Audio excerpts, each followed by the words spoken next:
This is lecture 5 of the course NE402 Intermediate Nuclear Engineering, based on diffusion, transport of radiation, as well as Monte Carlo simulation.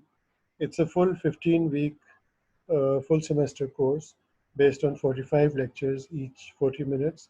It is good for an advanced undergraduate nuclear engineering program or a graduate nuclear engineering or any engineering or science program where you're teaching nuclear engineering. Now, in lecture number 5, for the second week, I'll be looking at the Fermi Age Equation. I've gone through these topics, nuclear radiation, flux, recurrent, nuclear data and reaction rates, neutron slowing down, lethargy, collision density, and slowing down density. I've covered these in the first 4 lectures. And this is the course content you can see over here. It's a very broad-based nuclear engineering course. And today I'm going to look at the Fermi Age Equation to continue the previous lecture on slowing down and the diffusion equation. Diffusion equation later on the process of how neutrons slow down and diffuse. As I said in the previous 4 lectures, my personal address, Zafar Koreshi at yahoo.com, and official address zafar@mail.au.edu.pk. My cell number 92345-511-5936, and personal website www.nucleareng.com. So you're most welcome to send me your points, suggestions, questions. I'll be really happy to answer anything that you'd like me to answer. Okay, so let's continue from the previous lecture. So we're looking at the slowing down of neutrons. Now, the slowing down of neutrons, let's start at a high energy like a fission energy. And let's say that it comes down from a fission energy, which is typically 1 to 2 MeV. It comes down to some cutoff energy and or some moderation energy, EM, let's call it EM, which is above thermal energy. So the slowing down process, the moderation process, is called neutron moderation. And we'll try to see what we can get about this and how much time does it take to reach such a low energy, such a low cutoff energy. Now this cutoff is typically set to 1 electron volts. So you're dealing with 1 MeV approximately down to about 1 EV. So that's 6 orders of magnitude. And in between, you've got resonances. So experimentally, what's done is that you put in a material inside a nuclear reactor, such as indium. It has a resonance energy for which experimental values can be easily obtained, and we can verify the theory. Now, energy lower than the moderation energy, EM, is called the thermal energy. So in your mind, you can essentially have 2 separate compartments. One, slowing down from MeV to EV. The second, once you come down to EV, so 1 EV down to 0.025 EV. So the first thing you call slowing down or moderation. The second thing you call diffusion. And when it diffuses, it's captured, it finishes, it dies. So that time is called the diffusion time. So we've got a moderating time, Tm, and we've got a diffusion time, Td. So in red and green, again, I've written this down. Colors can be effective. That a fast neutron is born at some energy E0. It slows down to some moderation energy EM.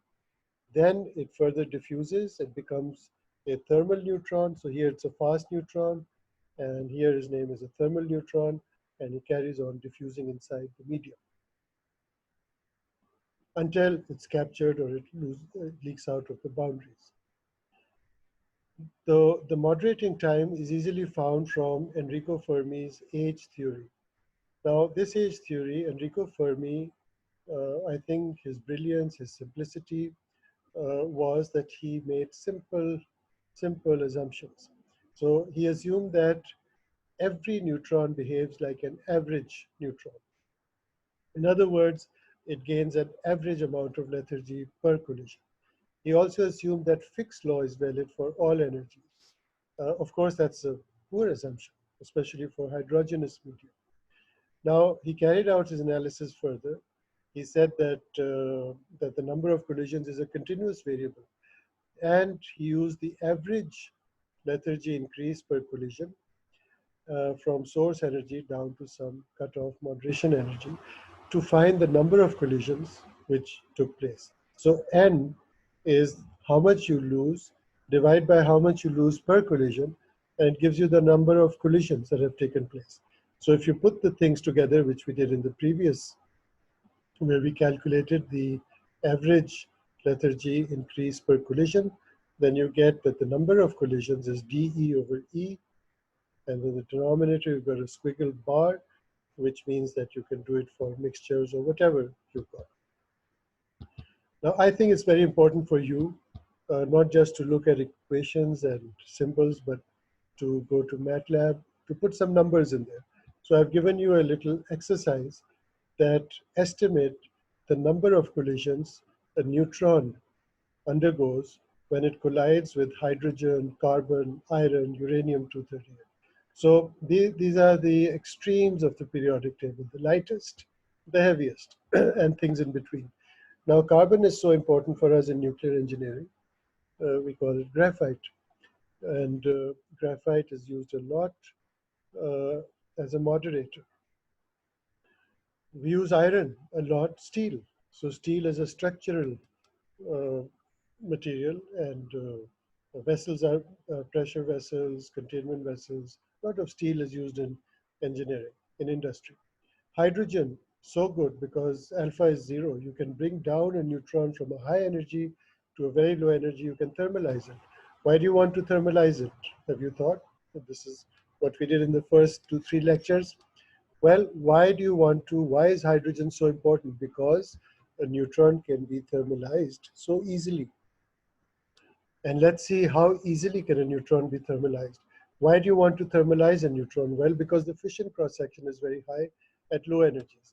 So how do neutrons behave in hydrogen, carbon, iron, and uranium-238 for a fission neutron, which is slowing down from 1 MeV down to an energy of 1 MeV? So I just wrote these two lines in MATLAB. So for graphite, for carbon, A is 12. You use the previous formula that psi is 1 minus a minus 1 whole square over 2a times log a plus 1 over a minus 1. The initial energy is 1 MeV, the final energy is 1 eV.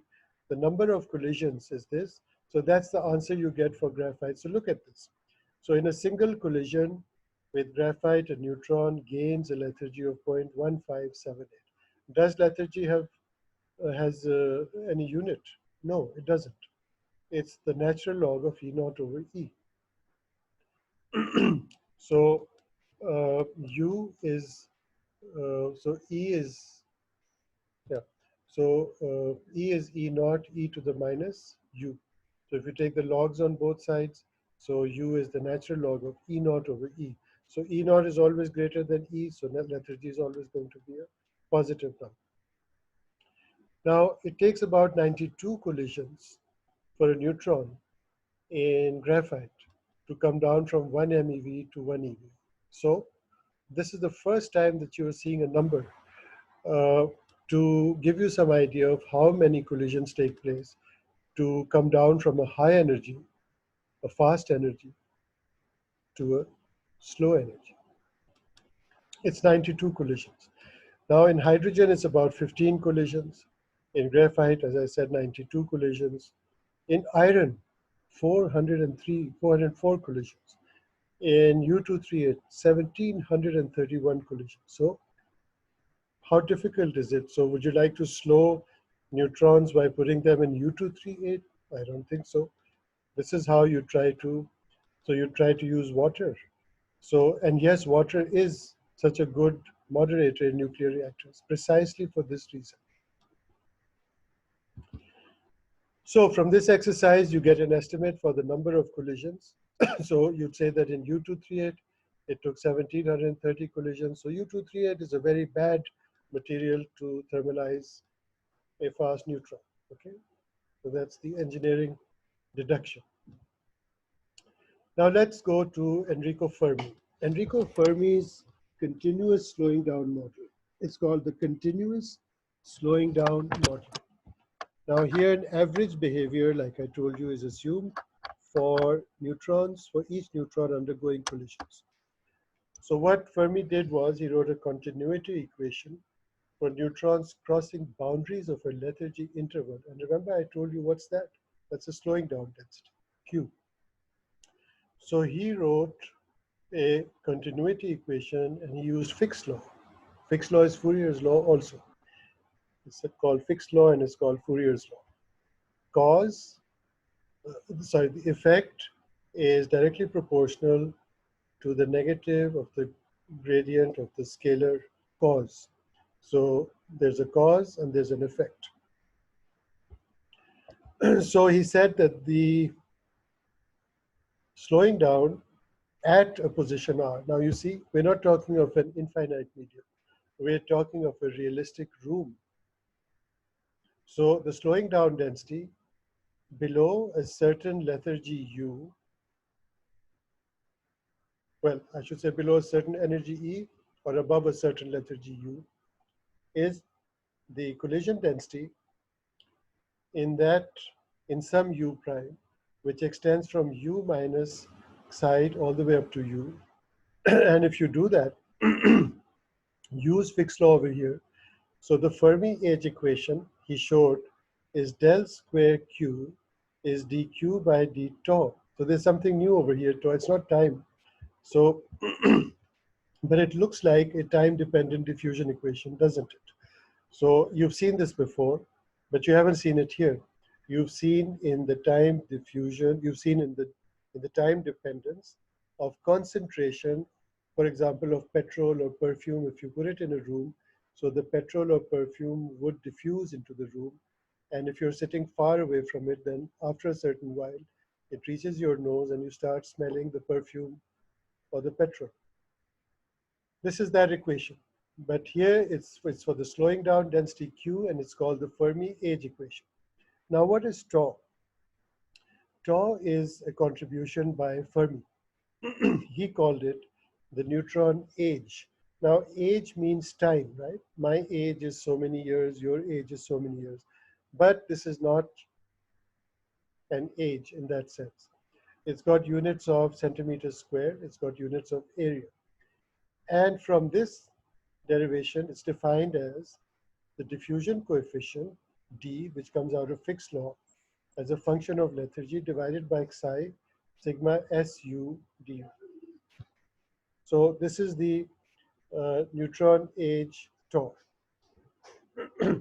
The interpretation of the age is at once possible by expressing the lethargy increase as c. Now this is what happens in one collision, the lethargy increase. So if you multiply it by the number of collisions sigma s dx, so you get the total lethargy increase du. so it is the increase in energy per, it is the increase in lethargy per collision multiplied by the number of scattering collisions. Thus, the age is like this. The psi sigma s cancels over here. What are you left with?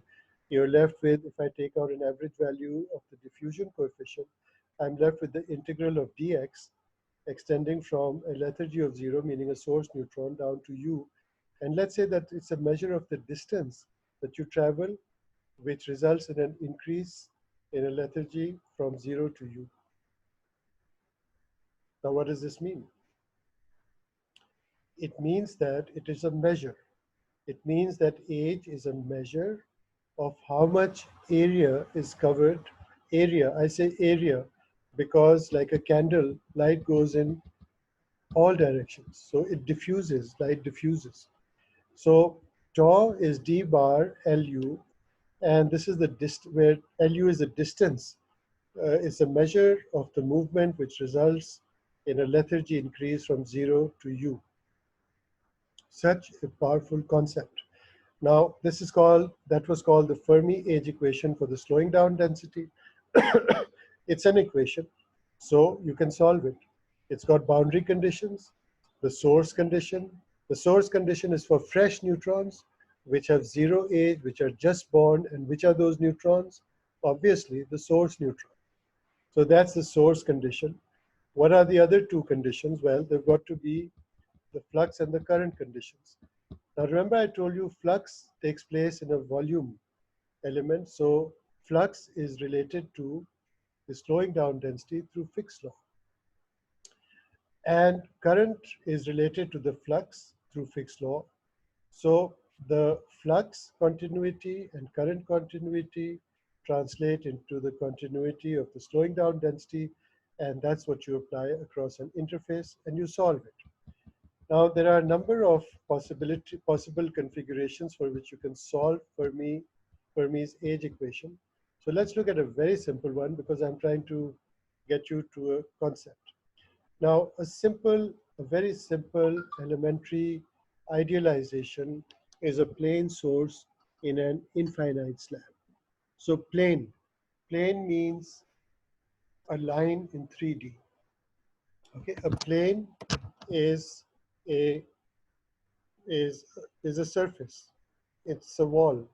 So it's, a plane is the surface of a wall, which has an equation like ax plus by plus cz is equal to d, where a, b, c, and d are constants. So if you have a plane source in an infinite slab, now slab means x. So if you take a plane source in an infinite slab, then the solution to the Fermi age equation is this, that Q, the slowing down density, at the position x of a neutron that has an age tau is some constant times e to the minus x square over 4 tau.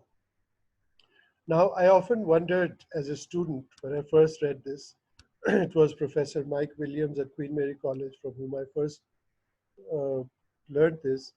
And in those days, we didn't ask our professors questions. They didn't like, and there was no such thing as a feedback or what you thought about a professor. A professor was an untouchable, too big, you're not supposed to ask questions. So I didn't ask him this question.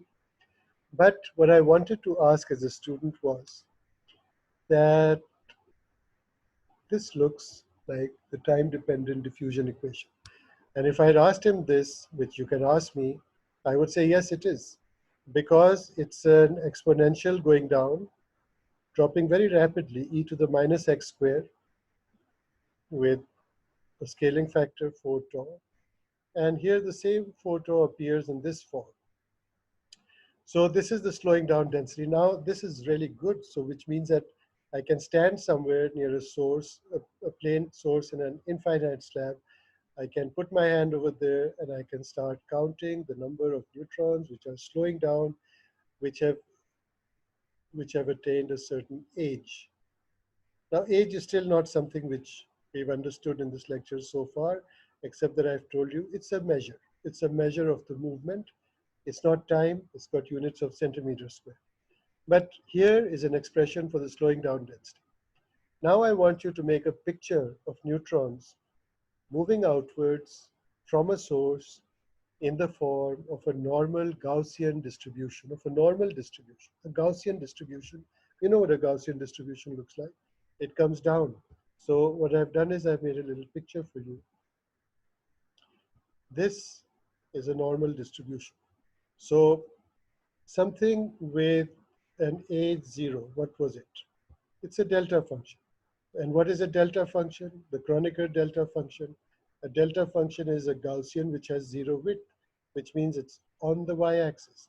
So that's the source condition, that you put perfume in the room, you put neutrons in the room, they're just born, they have an age of 0, so they're on the y-axis.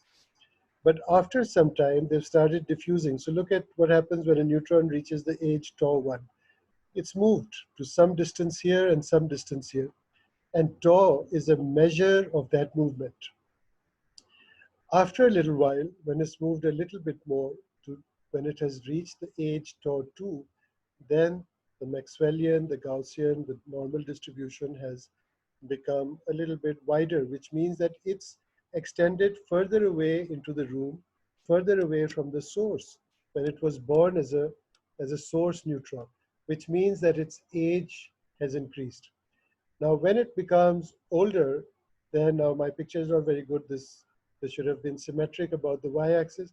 So it becomes a more a broader Maxwellian, a broader distribution, a broader normal distribution. It's now an old neutron with tau 3. So the age tau 3 is greater than the age tau 2 is greater than the age tau. Now this shows you a plot of the slowing down density versus r, and r square is x squared plus y squared plus z squared. So if I extend this not only into x squared, but if I extend this into 3D space, for neutrons that started at r equal to 0 and now have attained some age, they have slowly moved down to within a shell dr at r. So this number will be in the x direction, in the y direction, the z direction. So I can write x squared plus y squared plus z squared is r squared. So here's the volume element. And this is the constant over here, which was a square root. Now it's become to the power 3 over 2. So this is a fascinating thing. And so the number of neutrons I've written as capital Q. So the probability of finding a neutron in this shell would be PR. So PR would be, if I take the dr out of here, so, and the dr out of here, so I get a probability. Now, whenever somebody tells you this is a probability, the first thing you should ask them to do, or the first thing you should do yourself, is to show that it integrates to 1, because if you cannot do that, then of course it's not a probability. So the first thing I would like you to do is to show me that it integrates to 1.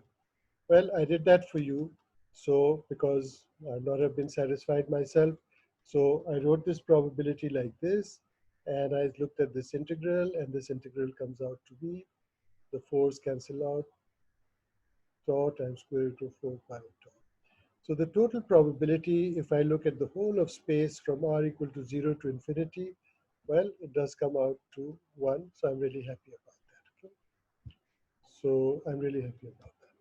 So what I'm telling you is correct. Okay.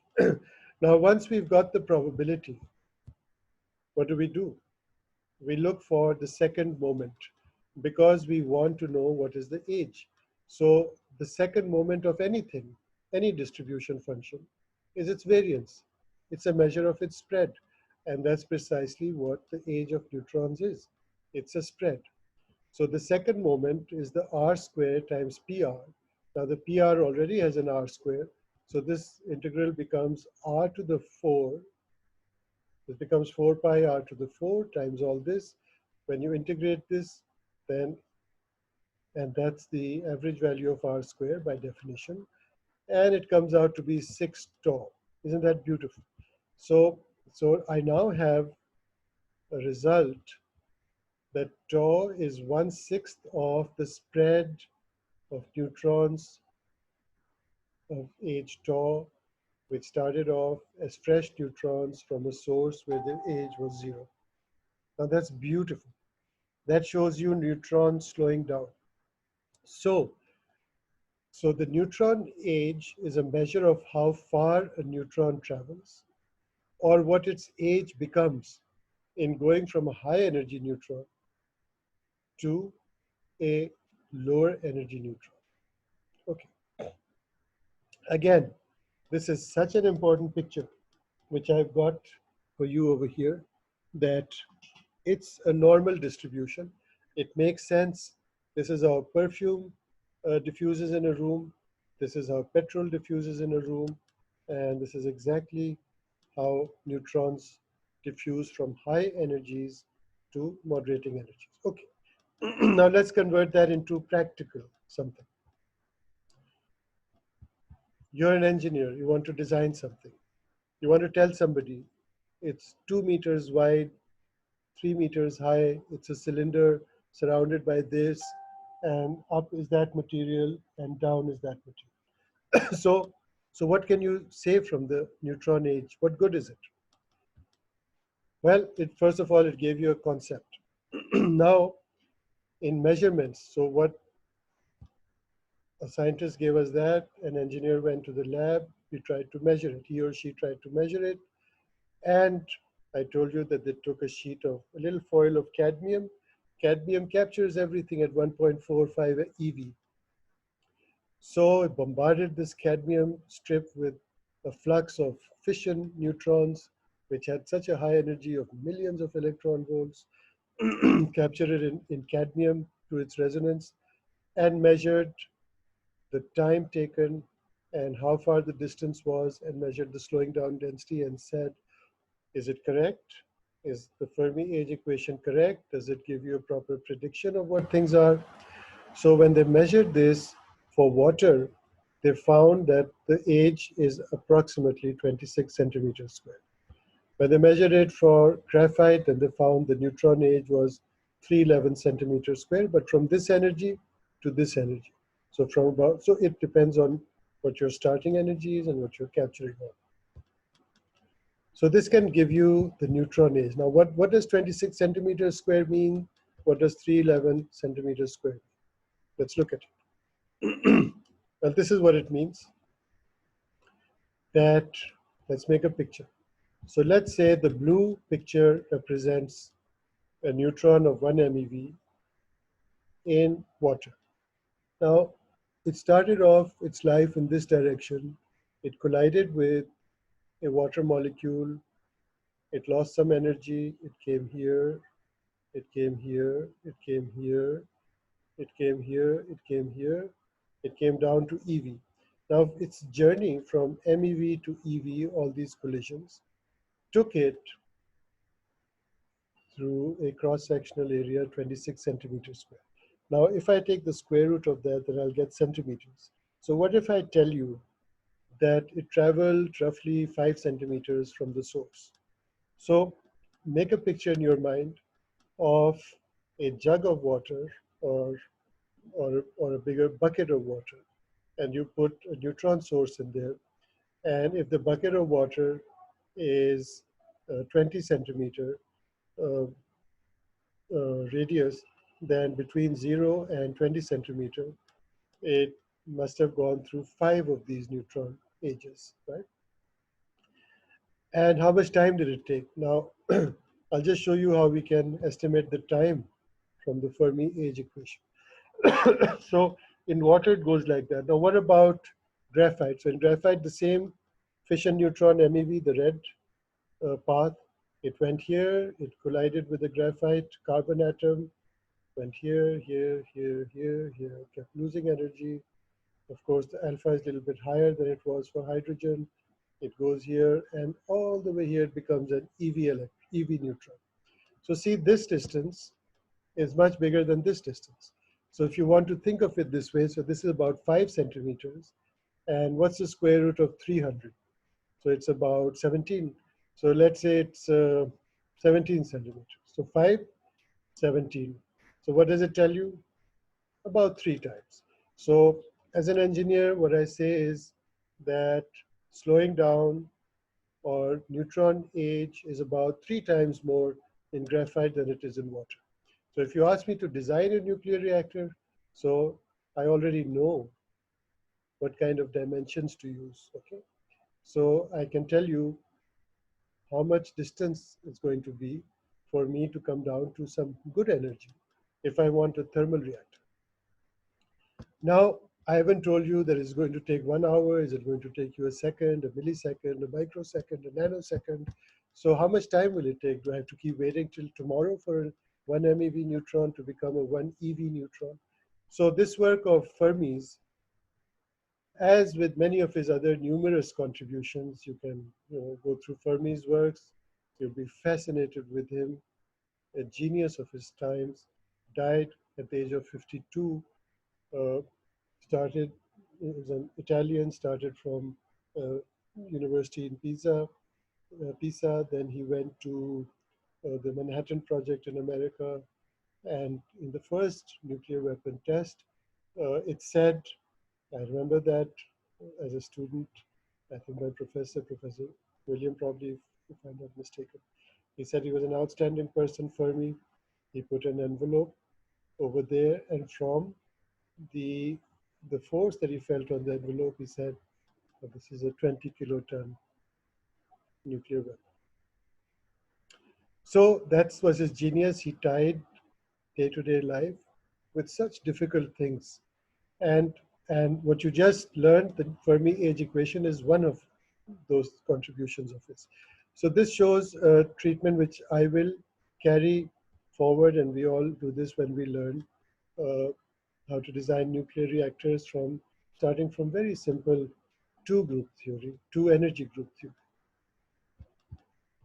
So how much time does it take? Now, if you know how much lethargy you gain per collision, and you know how lethargy is related to energy, so you can say that the number of collisions you also know. So you can write this down in terms of energy. You can integrate it from some source energy E naught, at which its speed was V naught, down to some energy Em, at which the speed of the neutron was Vm. And here you get a moderation time. If your source energy is much greater than your moderating energy, which of course here it is because it's 1 MeV and 1 EV, so it's a million times more. So I can just throw this term away because it's 10 to the minus 6 and this is 1. So I get, look, a beautiful expression for the moderating time. Now for water, if you put these values in, you get about 1 microsecond. For heavy water, for light water, you get a microsecond. Heavy water. Now what's a heavy water nuclear reactor? It's the Canadian deuterium uranium CANDU reactor.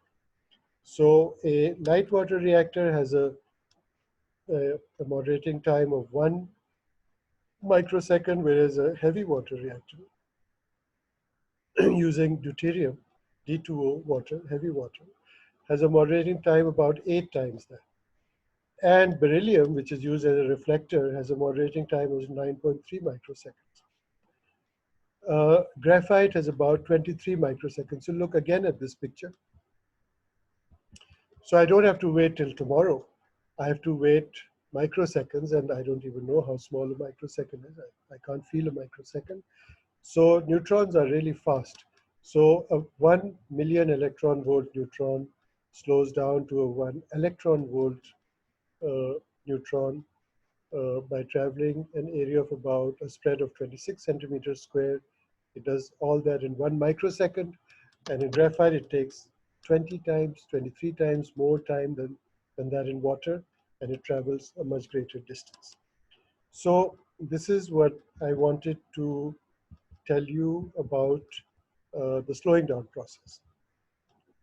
Now, the Placzek wiggles, I did not discuss in detail, but you can go to this paper that you're seeing over here on this link, and I'm sure this link will be in the recorded version. I'm doing this on Zoom, so you can go on this paper. This is a very old paper because this work was done, as I told you, in the 60s and 70s. These days, we don't use Placzek wiggles very much. The mathematics was really fabulous in those days. Now we've got computers. So later on in this course, I'll tell you how you can do all these things and much more using Monte Carlo simulation. To summarize, what did we do in today's lecture? The objective of this section was to make a picture in your mind of a neutron slowing down from some high energy by undergoing collisions to reach a lower energy. For water, we found the estimates are from 1 MeV to 1 EV of the neutron age of about 26 centimeters square. The time taken from fission down to about 1 EV in cadmium was about 1 microsecond. So these are the scales of neutrons slowing down, and I'll leave you with this picture. Please keep this in mind, and I think it's a little artwork of mine. I'm no Picasso, of course, but this is what slowing down in water looks like, and this is what slowing down in graphite looks like. And I'm pretty happy with this picture. So, so this is the end of lecture number 5, and I'll basically use these concepts of slowing down moderation, and the basic things of neutron diffusion so far that I've studied. I'll carry them into some analysis with which we can design nuclear systems. Okay, so until lecture 6, I'll stop over here. Thank you.